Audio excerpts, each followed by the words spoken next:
زیادہ گرم کھانے کے استعمال سے پھیپھڑے اور دل کمزور ہو جاتے ہیں۔ زیادہ پریشانی کی وجہ سے گلے کی بیماریاں جنم لیتی ہیں۔ سرخ پیاز کا رس پیو، زندگی بھر کینسر نہیں ہوگا۔ اگر عورتیں ناف میں ادرک کا رس ڈال لیا کریں تو چند دنوں میں دبلی پتلی ہو جائیں گی۔ جگر خون نہیں بنا رہا تو دودھ پینے سے قبل ایک گھونٹ نمکین پانی پی لیں، جگر خون بنانا شروع کر دے گا۔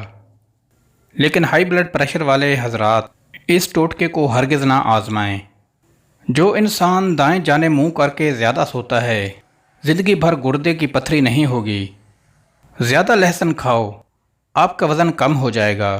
اگر اخروٹ کا تیل سر پر لگا لیا جائے تو سرکی اور جوئیں مر جاتی ہیں۔ سورج مکھی کے بیج لے کر ان کا سفوف بنا لیں۔ اس میں دکنی شکر ملا کر روزانہ 12 گرام سفوف دودھ کے ساتھ لیں۔ کچھ عرصے میں مسلسل استعمال کرنے کے بعد بال کالے آنے لگیں گے۔ صرف کھانے سے قبل پانی پی لینے کی عادت دل کے امراض سے بچاتی ہے۔ بند کمرے میں رہنے کی عادت بندے کو وہم کی بیماری میں مبتلا کر دیتی ہے۔ پیاز کے استعمال کرنے سے خون پتلا رہے گا۔ قبض کی شکایت ٹھنڈے پانی سے ہوتی ہے۔ پانی میں عرق گلاب ڈال کر نہا لیا کرو، بدن سے بدبو نہیں آئے گی۔ روزانہ سیب کا جوس پینے والے انسان کا معدہ ہمیشہ مضبوط رہتا ہے۔ زیادہ کھا لینے کی صورت میں اگر بھاری پن ہو جائے تو پودینے کے پتے چبا لیں۔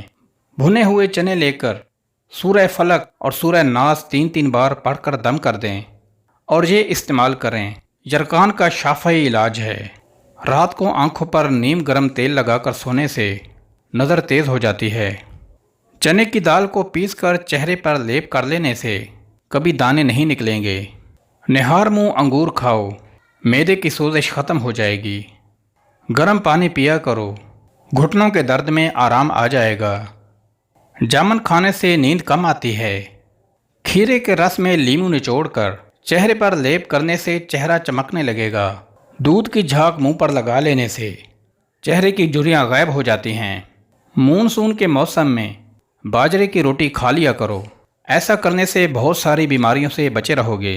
کان میں بارش کے پانی کا قطرہ ڈال لیا کرو، سننے کی حس تیز ہو جائے گی۔